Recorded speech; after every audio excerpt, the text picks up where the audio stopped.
E isso eu vou contar uma historinha para vocês.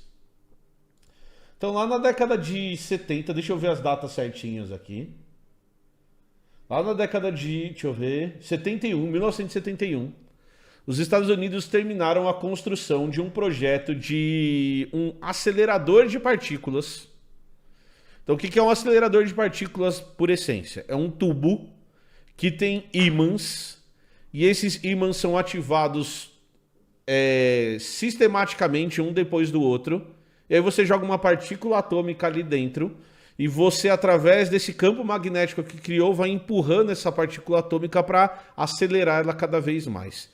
Na hora que você tem esse ímã, que são os eletroímãs, que você consegue ligar e desligar, como o Guilherme falou, ele é um grande túnel, e esse grande túnel, ele tem milhares de ímãs em volta desses eletroímãs que vão sendo ativados e desativados sequencialmente para fazer a partícula ficar girando, para você ir aumentando a velocidade. E aí tem várias coisas que você consegue estudar isso, como por exemplo, você pode fazer uma partícula bater na outra para elas se quebrarem, e você tem sensores que vão tentar entender o que tem naquelas partículas que você está construindo, tá bom?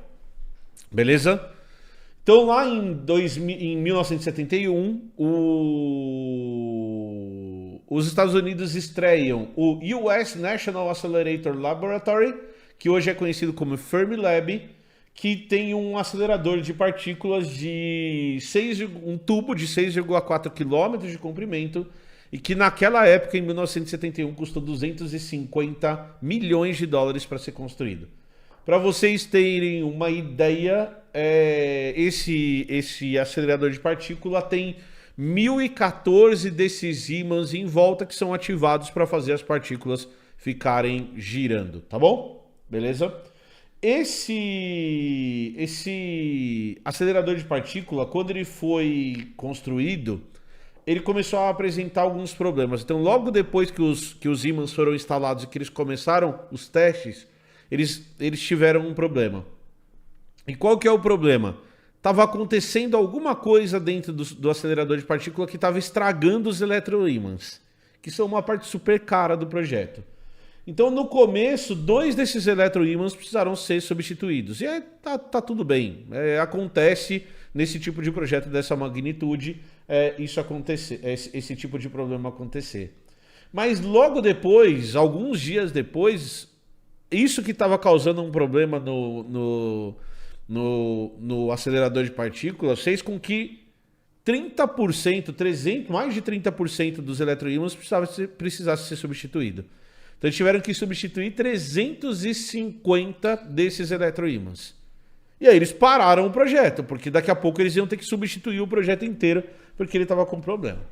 E os pesquisadores, as pessoas responsáveis, os engenheiros responsáveis pela construção, eles chegaram à ideia de que muito provavelmente durante a construção do cano, por um problema de construção, alguns pedacinhos de metal poderiam ter ficado dentro do cano. E esses pedaços de metal, porque lá dentro tem que ser limpo, não pode ter nada. Esses pedaços de metal estariam estragando os eletroímãs. Olha a Gabi falando que bug, hein? Exatamente, Gabi. Que problema sério, porque o projeto de 250 milhões de dólares na década de 70 não estava funcionando. Então, temos um problema sério para responder.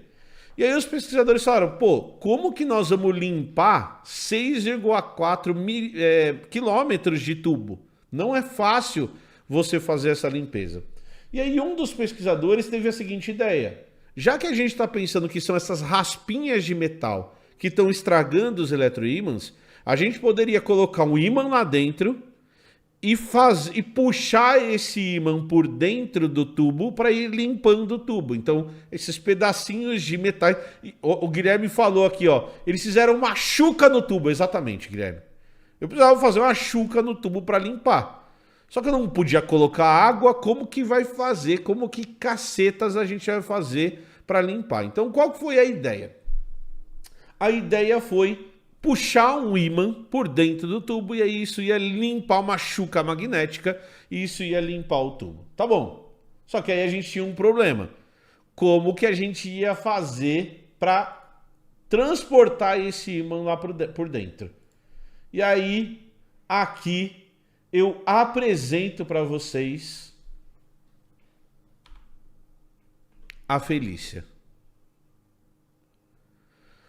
O bicho responsável por carregar o ímã, que finalmente conseguiu limpar todo esse tubo e fazer o tubo funcionar. Então olha o que eles fizeram. Um dos pesquisadores, que era inglês, ele falou, pô, os caras usam furão para entrar em toca para conseguir caçar. Então eles conseguem treinar um furão para que esse furão conseguisse entrar em tubos. Então eles treinaram a Felícia, e aqui respondendo a parte que o Guilherme perguntou, mas e se o bicho fizesse cocô lá dentro?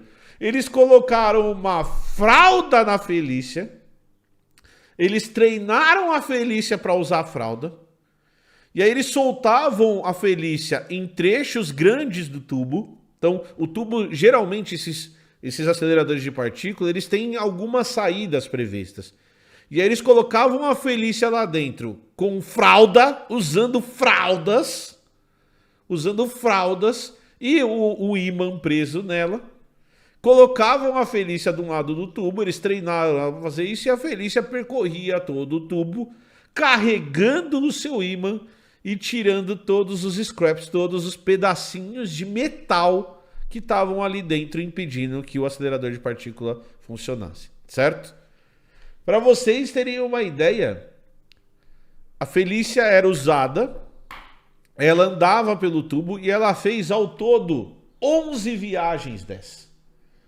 11 vezes, e aqui ó, eu vou dar um exemplo, vou mostrar para vocês uma outra foto da Felícia com sua blusinha. A Felícia usava uma camisetinha com o imã preso. E aqui eu vou mostrar uma outra foto da Felícia. Esses parafusos aqui não, obviamente não foram que a Felícia tirou lá de dentro. Eram raspinhas de metal, não são parafusos que eles esqueceram dentro do projeto. Mas vocês conseguem ver aqui que bonitinha! Que fofinha! Que fofinha! A Felícia aqui dentro do tubo com seu cuidador. E ela saindo de uma seção do tubo que você tem aqui. Esses parafusos são os parafusos que estavam fechando essa porta que está aberta aqui por onde a Felícia está saindo. De uma das suas 11 visitas, das suas 11 viagens pelo tubo. A pergunta que não quer calar é se isso foi eficiente. E foi extremamente eficiente. O trabalho da Felícia permitiu que o acelerador de partículas funcionasse. Até que uma solução mais técnica, com menos chance de risco de acontecer alguma coisa com a Felícia, ou dela liberar pelos ou qualquer coisa ali dentro. Mas o pior era o metal mesmo, então os pelos eles não eram tão relevantes. Depois os pelos acabavam saindo com o próprio vácuo que é gerado ali dentro. Mas depois surgiu uma solução mais técnica em que eles puxavam o ímã usando vácuo e fazendo outras coisas que puderam limpar. Mas a pergunta que não quer calar, a pergunta que a Penélope deve estar fazendo, que o Márcio deve estar fazendo, que a Lara deve estar fazendo, que a Artemis deve estar fazendo, que a dona Gabi deve estar fazendo enquanto vem para a minha casa, é o que aconteceu com Felícia. Ela foi usada e descartada? Felícia foi abandonada? Não. Depois de suas 11 viagens pelo tubo do acelerador de partículas, Felícia foi adotada pela galera do laboratório até a vida dela acabar por uma doença não ligada ao trabalho dela. Então, Felícia completou o seu caminho. Felícia foi contratada pelo... Não, Felícia estava lá e viveu a vidinha dela como um pet, como um animalzinho, como depois de ter entrado pelo cano, Guilherme, ela não entrou pelo cano, mas depois de ter entrado pelo cano 11 vezes, a Felícia virou um mascote do laboratório, depois de ter salvado o funcionamento de uma obra de 250 milhões de dólares, beleza? Eu já quis ter um mascote, um furão, E aí aqui posso dizer algumas coisas. Em primeiro lugar, todos os mustelídeos têm uma glândula de cheiro muito forte. Então, esses animais tendem a ter um cheiro muito forte. Quando esses animais são comercializados como pet, eles geralmente sofrem uma cirurgia para tirar essa glândula de cheiro. Então tem esse aspecto que tem que ser considerado quando você pensa em ter um animalzinho desse, certo? Por isso que furão fede, como o Rafael disse. Se ele tiver essa glândula de cheiro, não é legal ter um bicho desse em casa. A segunda coisa é, esses bichos são predadores, eles comem bichinhos, comem insetos, comem outros bichinhos, outros mamíferos. Então é ter um predadorzinho em casa. É igual ter um cachorro em casa. Só que é um cachorro muito esperto e que apronta bastante.